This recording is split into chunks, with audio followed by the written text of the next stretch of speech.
Hey guys, David here. Welcome to Digital Outlook, where you're going to find the best community in all of crypto. In today's video, we've got Patrick Riley from Reaper Financial talking about their Amicus brief. And guys, you owe it to yourself to watch this one all the way to the very end. Patrick has dropped some major bombshells in this interview that you're not going to want to miss. So guys, without further ado, why don't we get to it?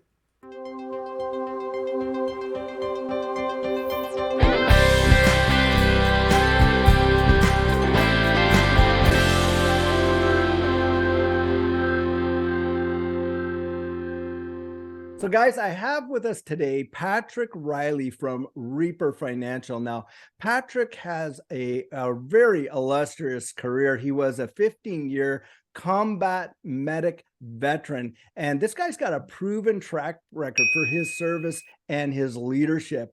Now, as a platoon sergeant and an NCO, Patrick was in charge of some large-scale joint task force operations. And he's worked and negotiated with high-level foreign governments officials concerning their nation's healthcare and defensive capabilities. So he's got a breadth of knowledge and experience, gives him a unique vision to lead his company, Reaper Financial. So welcome to the show, Patrick. Thank you very much, David. So one of the things, I mean, of course, this community is all abuzz about this whole Ripple SEC deal. And obviously, you know, we have this big interest in these Amicus briefs. Now, my understanding is only 14 of them were filed on behalf of Ripple and one for the SEC. Is that right? So there was two filed for the SEC. Okay. I know one was a Credify and the other was NEIA. Okay. And with on the Ripple side, is that number, the number is 14, is that right? Or I think it's actually 15 now, but okay. One of them had a problem with their filing, so I'm not sure if they made it through or not. I see. Okay. And of course, now Reaper was one of the ones that did make it through. And that's why we're here to kind of get an idea. So I've got some questions I've got written down here, and I'd like to kind of go through them one by one for sure. And so first of all, introduce us to Reaper and what the utility of RPR actually is, so we can kind of understand your position here. Yep. So Reaper and Reaper Financial, there's a little bit of a differentiation there, similar to Ripple and XRP. So Reaper Financial actually has a suite of services, but our primary token is RPR or Reaper. And what we do is we go out and purchase other blockchain tokens at market, and we destroy them permanently by a burning mechanism. Okay. We also pay a passive income in XRP. And currently we are working on our beta for debt reaping. So individuals will be able to come in and vote for their own mortgage, student loans, car note, anything of that nature based on how much RPR they hold. And we'll be making payments towards their debts on their behalf. Wow. So how does holding RPR, what is a benefit to a holder then with respect to that? Like, how does that work out for them? So one RPR equals one vote, and every vote counts. So basically, when we generate funds to go out and do what we call a reaping, those reapings are divided against the total number of votes, and your percentage of the vote is your percentage of the funds. So now, with respect to your blockchain platform or, you know, your ecosystem, what made you decide then to build it on the XRP ledger? Like, what was that decision process about? So it was a really easy choice for us, mainly because of transaction speed and transaction fees. So with Bitcoin or Ethereum, what we were doing with the number of microtransactions with a voting mechanism was just not feasible. So our voting process costs less than a penny per vote, and it takes 3 to 5 seconds for the vote to get there. And we do it through a memorandum on the ledger so that it's completely transparent and auditable. So one of the big, oh, sorry, go ahead. Go ahead. No, what I was going to say, so it sounds like what you were saying there is one of the big things for you is the fact that you got this speed of transaction, got these majorly low fee structures in order to actually facilitate, you know, what you're wanting to do there. And so that was primarily one of your big incentives to go with XRPL. Yeah, absolutely. So Okay. I think we'll be in a multi-chain world in the future, and I think there's plenty of room for Bitcoin and Ethereum and HBAR and other products out there. But for a financial tool and a voting mechanism specifically, XRP Ledger is hands down the best option. Well, hey, I'm going to agree with that. Of course, most of us in this space that are really big supporters of XRP, and myself, I was into this space well before the SEC lawsuit came down in December, of course. And so getting on that part of it, like with respect to what you're doing and what your company is doing on the XRP ledger and whatnot, we've seen there's a lot of organizations working on the XRP ledger, but a lot of them didn't file any amicus briefs. So what was your thinking and motivation behind the filing of your amicus brief? Well, there's no place for timidness in business, and with what the SEC is doing with Ripple, it is going to affect the entire market. If they did declare secondary sales of XRP to be a security, that would basically crush the XRP ledger as a secondary market, which is over 7,000 tokens. Now, Right. I understand not every project out there is looking to be a full-fledged corporate business structure. Mhm. But for us, we are very much looking to grow and scale to a truly global integrated level with governments and at a very ambitious level. And that's not going to happen if the SEC wins this case, because the SEC will hold back what we're doing from being open to US citizens. So we would continue to operate, we would leave the country and continue. Okay. Wow. But essentially, if Ripple loses, we lose. Yeah, I really do agree with that. I think a lot of us in this space, in fact, if Ripple wins, as far as it looks like for us, crypto as a whole wins, because at least at that point, we'll have some sort of idea of, a framework going forward when dealing with a lot of these startups and, ICOs, whatever you want to call them, basically coming up. If Ripple wins, then we at least have some level of construct. So another thing I'd like to address, because I don't think most people would really know this, but I guess Fred Rispoli is your corporate lawyer. Is that right? He is our chief legal counsel for Reaper Financial, And and he's so a go ahead. Yeah. he's a very ambitious attorney himself, and I like him because neither one of us are afraid to throw mud at the government, and so he's a perfect fit for Reaper. Yeah, and he's actually communicated quite widely with respect to this whole case, and so it's really great to know. Now, was he part of writing and developing the amicus brief that you guys filed? He was probably the slightly bigger part. So we had already published a public position on the SEC versus Ripple Labs case back in January. Fred came into Reaper Financial in, I believe, March or April, and we started working on this amicus brief together. Wow, that is fantastic. Let me just take a look. I see some. So one of the things, I guess a lot of folks are speculating because I know, they feel like, okay, well, with some of these dates, and we've seen other, some legal experts come out there and say, hey, it looks like, maybe December 2nd, which is of course today, and then December 5th, and now we've got, potentially January 9th, and that. What do you see as an outcome? Like if you were to look at it, from, length of time, what length of time, I guess, would be the first question. Do you think that we'll see some result? And of course, we're not going to hold you to it because, like anything, this is a speculation for all of us, obviously, because we don't control the court. But at that length of time, and then also, what are you, basing, what do you see the outcome as being, I suppose would be the good question. So I think we'll see this case in particular come to a head between March and June of 2023. And I do suspect that the SEC could very realistically lose this case on unfair legal grounds. However, the larger political and geopolitical climate also suggests that the SEC could walk away with some sort of victory that we, of course, don't agree with. Yeah. I suspect Ripple would then appeal to a higher court, and I do think this could very easily end up at the Supreme Court if that's the case, it could be a 2 to 3 more year journey Yikes. before it gets there.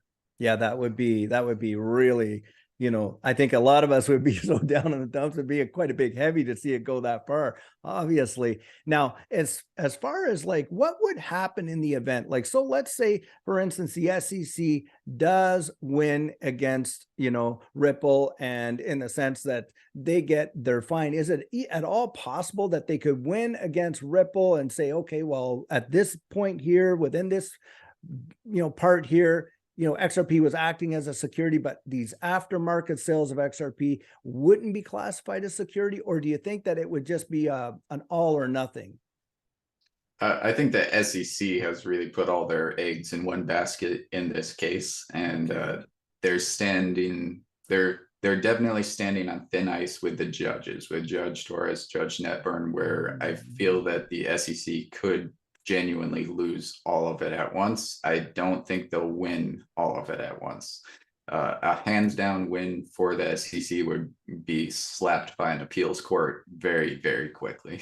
Okay. So what was the main argument in your amicus brief? Like, what were you putting forward to say, hey, look, this is what we're seeing, this is how we're using it, and this is how our take on it, in order to get those before Judge Torres's eyes and part of the maybe the decision that comes down? So the primary reason that XRP and digital currencies in general cannot be regarded as a traditional security is because Reaper Financial can purchase them without permission of any company, and we can destroy them. And by destroying them, they've effectively become property. The company that produced them has no right to them. It was on a distributed ledger and we paid for it. It's ours. In the same way I could go buy a Ford Mustang, I can crash it into a wall, and I have not damaged Ford Motor Company in doing so. Another point that we made in there is that essentially the way we use it for voting is similar to using a Excel spreadsheet or a Google Docs spreadsheet. We're on a distributed ledger where many people are participating and putting input in. To say that our use of XRP as a voting mechanism is a security would be to say that anyone using a Google Docs spreadsheet is using a security. Okay, well, yeah, I like the analogy, because really what you're talking about there, and it's not necessarily even a product of Ripple. It's kind of in a way like, if you took a gold company like Barrick Gold or something like that. I mean, Barrick Gold doesn't have rights to all the gold in the world. Now, they do have a few mines, kind of like, Ripple and XRP. XRP is almost in a way, well, I mean, it's obviously a monetary instrument to some degree, because it has those three traditional things about money, a unit of account, a store of value, a medium of exchange, all that. But at the same time, it has attributes like a commodity would be, because you can utilize it kind of like, oil or something like that. And so, yeah, what you're saying there, the whole idea of being able to burn it, that is a really great argument, because the fact of the matter is, if you purchased a stock, from a company, right, you're going to get voting rights. Well, you don't get that when you're buying XRP for sure. You're not able to, you don't get notified of any major changes. No one asks you for a proxy, that's for sure. And so, and of course, when the company does well, we're not getting any dividends out of it, when Ripple itself does well.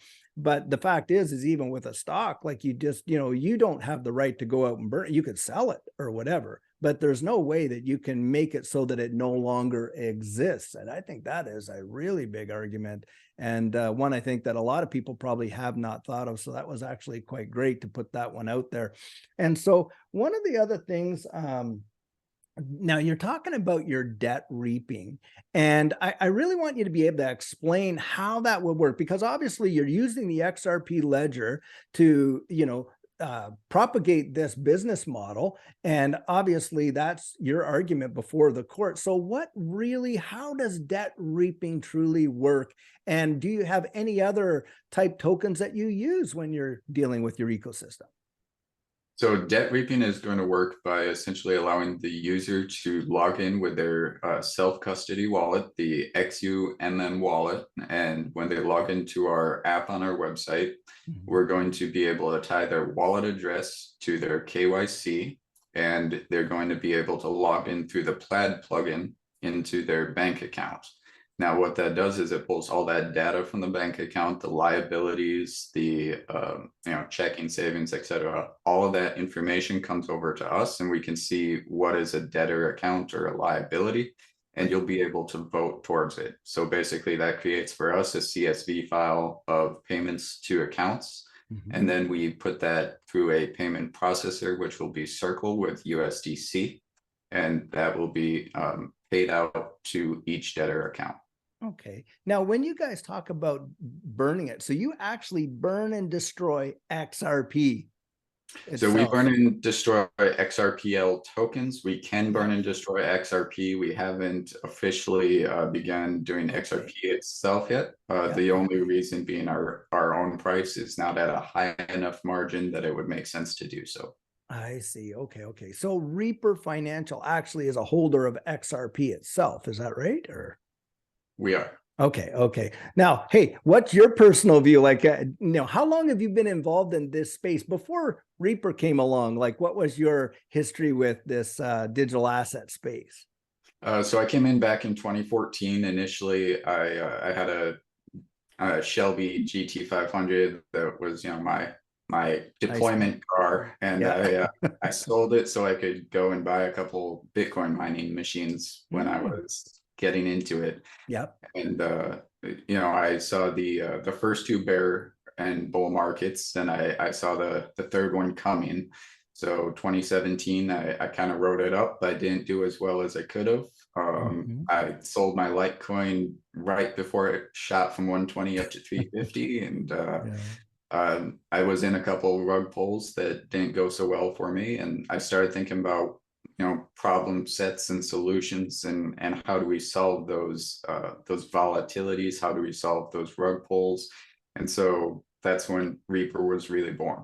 Well, at least you had the good insight back then. I remember, I was working with the underground economy in the tax department in Canada back at that time. And, so Bitcoin was coming out. And of course, we were actually, as enforcement officers, I was teaching folks that, hey, Bitcoin is really only good for three things, right? Tax cheats, drug dealers, and pedophiles. So you just kind of stayed away from it. And I often look back, and I mean, we all have our early story. And I look back and I think, goodness sakes, if I had just with one good meal, my whole life could have been changed, And obviously, in this space, we all have our learning experience. I myself also experienced a couple rug pulls and things like that.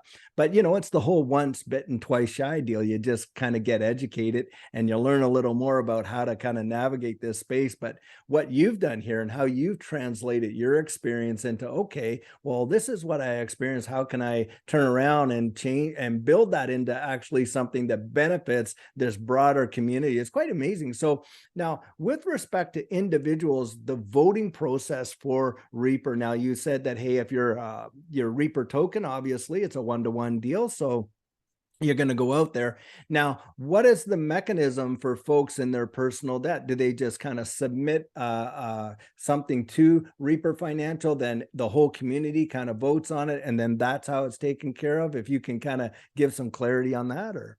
So the vote is actually for the individual. So no one else would be able to vote on their mortgage or their student loans or anything of that nature. Only that individual sees those accounts, and they're voting against their own accounts, and then every single vote counts.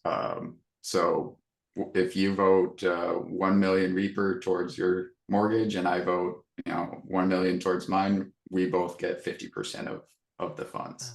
I see. Okay. Wow. That is quite an amazing model. I've never even heard of such a thing, that, a whole ecosystem could literally assist one another in literally destroying their debt. I'm a big believer and from a biblical point of view, that, the whole idea of debt is just something that is so contrary to what we should be doing, right? The borrower is servant to the lender. And with this debt driven economy, I mean, our entire economy is debt driven. If everyone went out there right now and was starting to save their money, which makes, the common sense people, save, pay down your, but if it really happened, the whole economy would probably just collapse because of how this economy works, and in the movement of money and the liquidity and all of that and the lending, and they make it as cheap as they can. I mean, we walk into any kind of store, and as you're walking into the mall, you get 3 or 4, offers for a credit card. I mean, it's just the whole idea of keeping people enslaved. So, with that respect, did any of those kind of thoughts motivate you when you were thinking about this in terms of how to get people out from underneath that type of a system? Yes, absolutely. So the system we're in right now, as you said, it's debt slavery, and a lot of people are still just waking up to the idea that they're in a system they can't necessarily escape. But to put it in perspective, every child born in the USA today is $93,000 in debt by the Insane. United States government. Wow. And with that, there's a lot of tropes out there about investing in retirement and things that are going to come in your latter years of life when you barely have any quality of life left. So one of the ones I really, it's a pet peeve, is that if you start at 18 putting $100 in a mutual fund, by the time you retire, you'll have $1 million. Yeah. So it's a statistical lie. So here's why. Mhm. Yes, you'll have $1 million. That $1 million will buy you a 2077 Ford Fiesta. It will not buy you a house. It will not pay for your retirement, because 47 years is a long time. 47 years ago, a Ford base model car costs $3,000 and a house costs $50,000. Right, So right. people are really trapped in a system that keeps them down, and we do want to fight in the Supreme Court and in the Mhm. courts to make debt reaping a right recognized under the 13th Amendment. So the way that would work is that the 13th Amendment is the amendment that freed the slaves. It also made involuntary servitude illegal. So Mhm. involuntary servitude includes peonage, and peonage is effectively the threat of legal ramifications for not taking on a debt. So an easy Oh, example of that would be if there's a single mother, 3 children, she is out of money and she doesn't get paid for a week. If mhm. she needs $1,000 and she's going to lose her kids if she doesn't feed her kids, they're Yeah. going to get taken away by the state.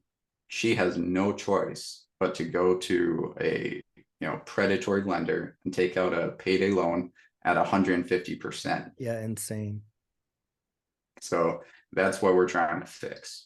Yeah, that is, like commendable. And a lot of times, we understand poverty, from an academic level. But when you've actually seen, the ravages of what it can really do to people, and it is an absolute curse. There's no doubt. When we live in such a prosperous nation like we do, it is almost unfathomable. You have people that are really making decision as to whether they're going to put some gas in the tank, buy some groceries, or pay their rent. And when you think about that, this whole economy by the Federal Reserve, I mean, come on, way back when the whole sea dump happened, you had these guys, knowing like they're supposed to be expert economists and printing money like it was going out of style. They had to have known that we would be in the place we are today. And, if you take away the Federal Reserve's ability to even issue $1, they're done for, because the whole idea is the issuance of debt. And then you've got this Inflation Reduction Act that came out, which is to me almost a laughable joke. We're going to, oh, by the way, if I threw it out there to my wife, said, well, honey, I know how we're going to pay off our credit card. It's $10,000 now. We're going to go out and get another one for $15,000, take an additional 5 and pay off the 10. And now we have 15. And oh boy, aren't we getting out of debt? So here they put this Inflation Reduction Act. And I think sometimes these things are purposely named, to kind of throw people off, because it adds Absolutely. how much, I don't know how much did the inflation, was it a billion or trillion? I don't know. It was a ridiculous amount. But, what's your opinion on, basically that kind of mechanism? And that I would like to hear what you would have to say about that.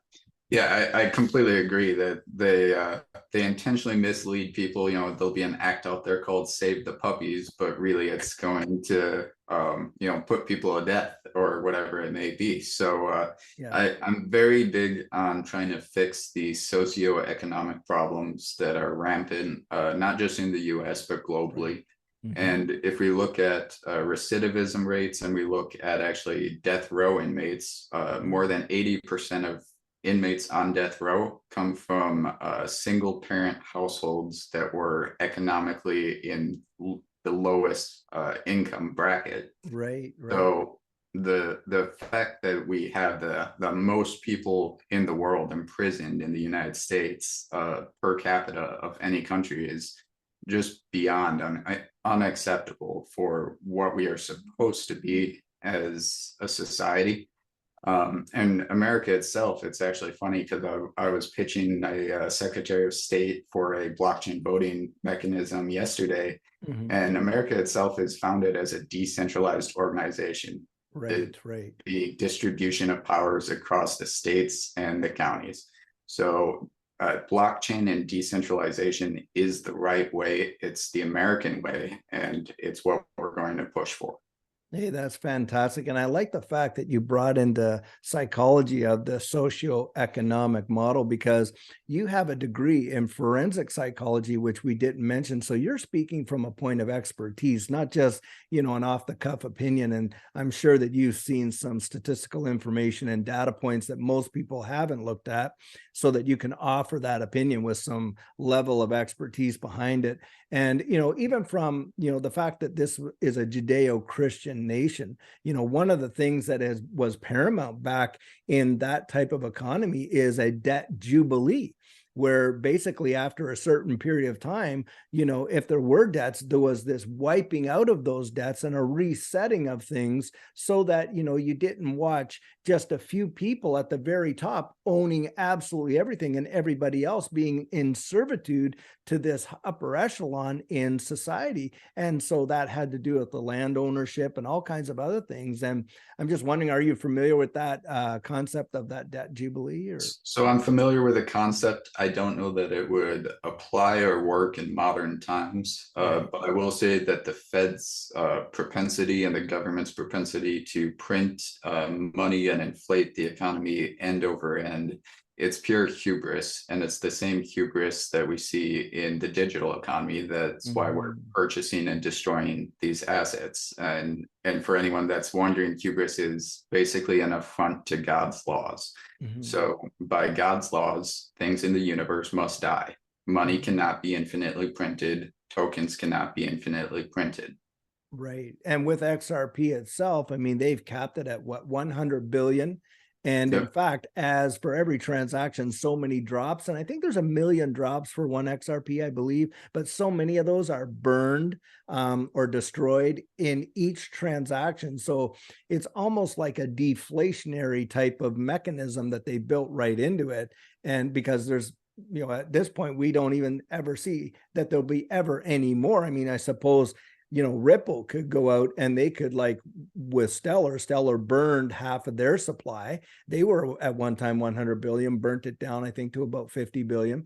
I mean, we might see that, but we'll probably never ever see an increase in that supply. And so I agree. I think that, we have to have some of these mechanisms in place because if we inflate ourselves, we're just inflating ourselves into infinity. And at some point, there's got to be a payday. At some point, it has to stop. We have nation states like, look at Zimbabwe. A friend of mine actually from Rwanda had come over and visited, and he's a pastor. And needless to say, one of his pastor friends from Africa gave him a note. Well, this thing was like, I don't know, multiple trillions of dollars on one note. It was kind of surreal. And you're thinking, my goodness, like this, I'm holding like 10 trillion Zimbabwe dollars in my hand, which probably couldn't even buy you, a stick of bubble gum. Who knows? But I think they finally trashed that and then decided to just, work off of just the US dollar for now. But I mean, do you see us somewhere down the line being in danger of a financial type of a collapse due to the hyperinflation of the US dollar? I think we're already there. So the analogy I like to use is Wile E. Coyote, and he's already Mm. run over the cliff, which in this case is the fiscal cliff, and he just hasn't looked down yet.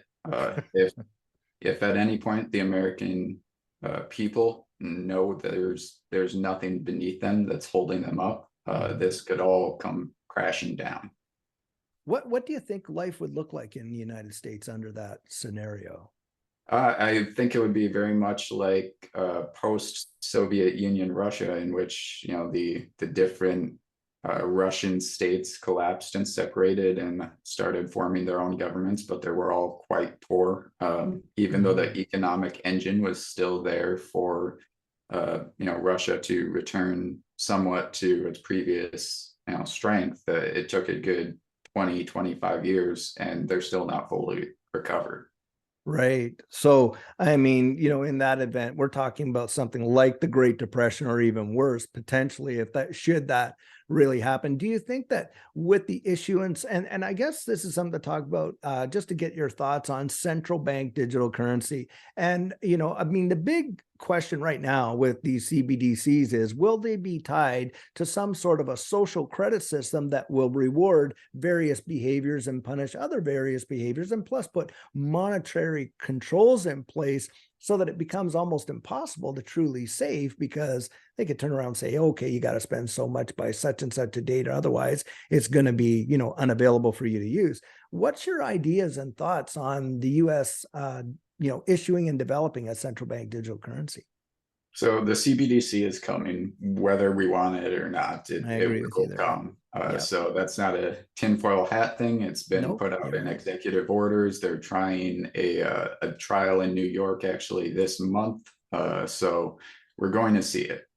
As far as does it follow the Chinese model of social credit and expendable currency, we don't yet know if we're in danger of that. I do think there's going to be a continued push by government. They always take an inch now so they can take a mile later. Right.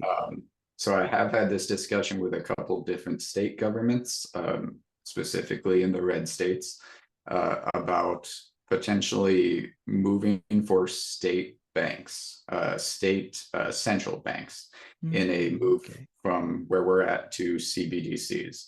So if the individual states were to issue their central bank currency, then that would protect from the overarching tyranny of a national power CBDC. And that would give, effectively, it would give the American people a fighting chance for those CBDCs to be shaped based on, the freedom that the people are demanding in a smaller economy, as opposed to a federal or national overreach. Right. Well, that's quite interesting. So now, is there the legal structure available now for states to kind of like divorce themselves from this federal monetary system and to establish, their own individual central bank digital currencies, let's say state by state? And if that is the case, what would be the mechanism, do you think, of being able to get, for instance, if you got one state that's not so much in debt. Okay, so you take the state of Texas, for instance, and they issue their CBDC. How would that be, comparable to, let's say, the state of California issuing a CBDC holding a monstrous amount of liability? So that's a curious concept that you brought up there, because what we're really talking about is a step back away from a federalist type of monetary system to a state by state system. And, that would be one of my questions there. Yeah, so I'll actually retweak the wording here a little bit. So back when Okay. the Constitution was formed, it was actually Federalists were the pro-state government, and Nationalists were the pro, what we call today federal government. Yeah, The centralized. Yeah. Constitution was largely a compromise between the two, but what we saw over the years was, the degradation of state powers, and of course, the Civil War had a significant impact on that. Still, the legal framework is there for state-run central banks, which is North Dakota currently has a independent central Okay. bank, and Tennessee has proposed it. There's a senator in Tennessee working on it right now, as well as a couple other states that are getting ready to propose exactly that. So the framework is definitely there. Wow. I think that will surprise a lot of folks, because I mean, most of us have been born and brought up in an environment where it's only ever been, a federalist type system where, or should I say, how you were put, a centralized, financial system, issued by the Federal Reserve, which in fact is not even a government entity. It's an independent body.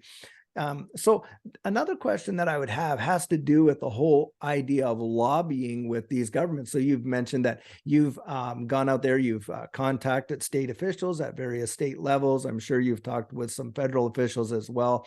Is Reaper, taking a position, like it, in on the political stage to be a lobbyist for a lot of these various changes, and how will that look, going forward?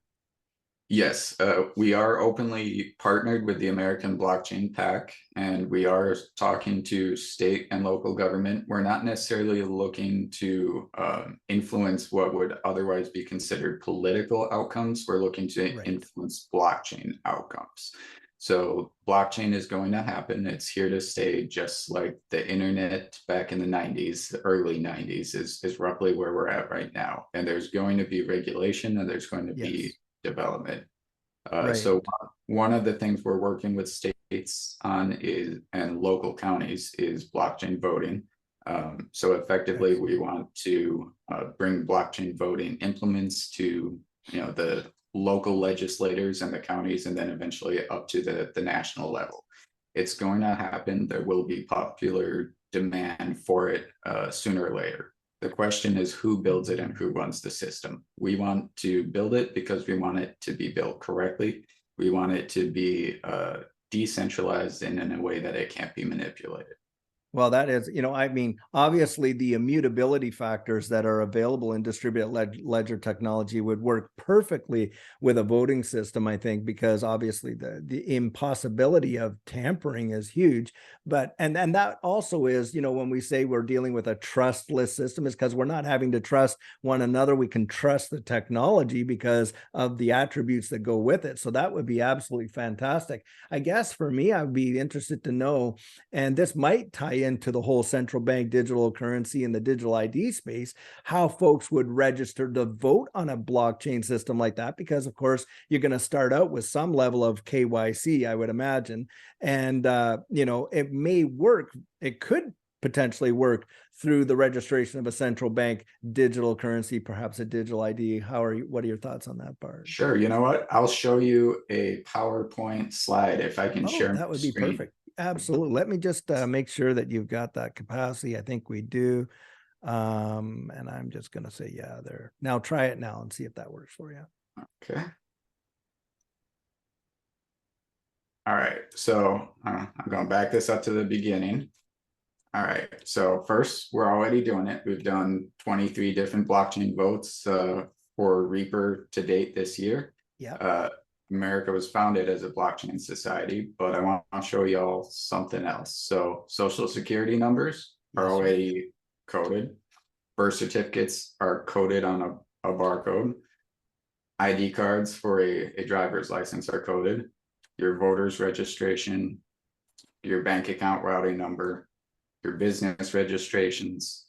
So why are they all different systems? And this is what I really want you to see. Oh, It's yeah. The VIN VIN number on on the your top, vehicles. right? Yep. So it tells you the country, the manufacturer, the division, so on and so forth, what plant, all of that.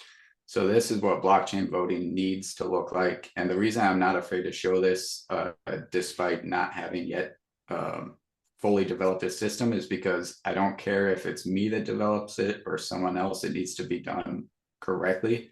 And whether we get there first or someone else does, it just needs to happen. That's So great. That's really good. your thumbprint, your pupil or iris scan, your Yep. facial recognition, and your KYC are going to create a hash. That hash is going to form your blockchain ID. And that is going to be a wallet on which you can keep NFTs. Your NFT can be something like your voter registration, in which you're able to have the ability to vote in your assigned state, county, so on and so forth. Right. Wow, that's fantastic. What I like about that is that it's using what God's already given you. So you've all got an individual thumbprint. We've all got an individual iris. And it kind of goes counterintuitive to that whole RFID chip deal that a lot of people are trying to push out there. I'd rather just go with what, God gave me already and utilize the same and get the same level of security in doing that. That is fantastic. I really appreciate you sharing that, because and I also think, like you do. And a lot of these developments and changes, and especially we definitely need some strong regulatory clarity. There's no doubt. But, we're not here to say, okay, hey, that was my idea. I did it. Da, da, da, da. As long as you're right, as long as it gets done at the end of the day, what we really want is to see that, this happens and happens in a way that is beneficial for everybody equally, rather than, like we've been hearing a lot about when we're dealing with this social credit thing. There's a centralized organization that's just controlling everything, and they're setting the tone, and you better abide by this or else kind of deal.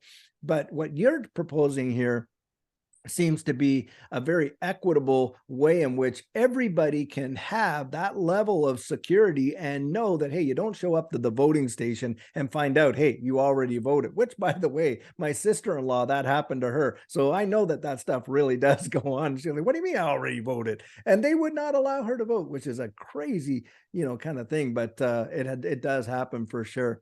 Wow, Patrick, I really have enjoyed, this time, because, what you've just described and communicated to the community, I think is absolutely amazing. I think a lot of people will really appreciate, the openness. I sure hope you get out there and you're able to actually do like the interview circuit and get on a lot of these channels, because with the network that we have, we don't have these platforms to go on to CNBC or to, some of these big networks, because they're controlling a narrative and they just don't want, the broad community. And there's not like there's tremendous danger in anything that we're saying, but it just seems like it doesn't fit the agenda. And so therefore the level of communication doesn't go out there. So, utilizing the platforms that we do and are, through YouTube, through other social media. And thank God for, I'm in a way, I'm kind of really happy to see Elon Musk taking over Twitter and bringing back people that are banned.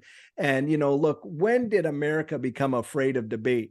That's, it's like crazy. I don't have to necessarily be agreed with, but at least give us the shot of being able to get out there and communicate our message. And that's what liberty truly is all about, is the freedom. One of the core values that we hold is the freedom of speech, and that we're not going to be punished for having the wrong opinion. You know what I mean?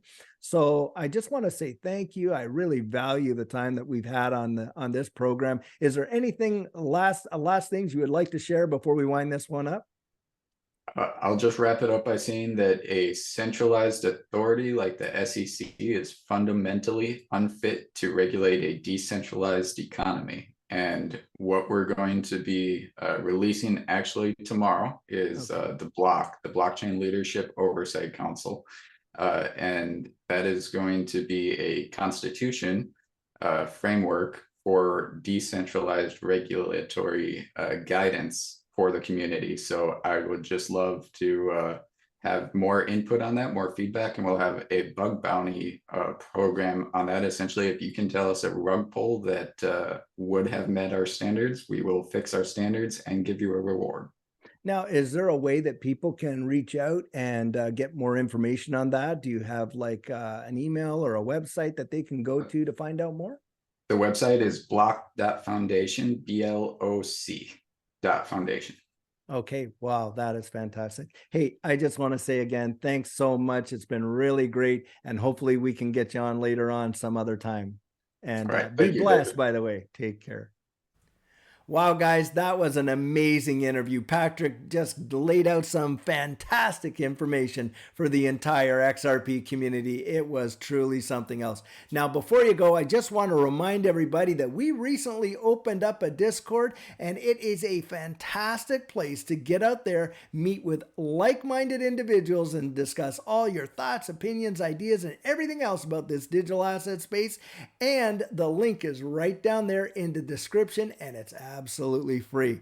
Well, guys, as you know, I'm not a financial advisor, and this isn't financial advice. But if you found value in it, if you'd hit that like and subscribe, I'd appreciate it. And hey, don't forget to hit that notification bell down there so that you don't miss out on any of the videos that we're uploading. And if you're one of the thousands of people who have been watching these videos but you haven't yet subscribed, would you do the channel a favor and join this community? We would really love to have you on board. So, in the meantime and in between time, stay safe, be blessed, and I'll catch you in the next one.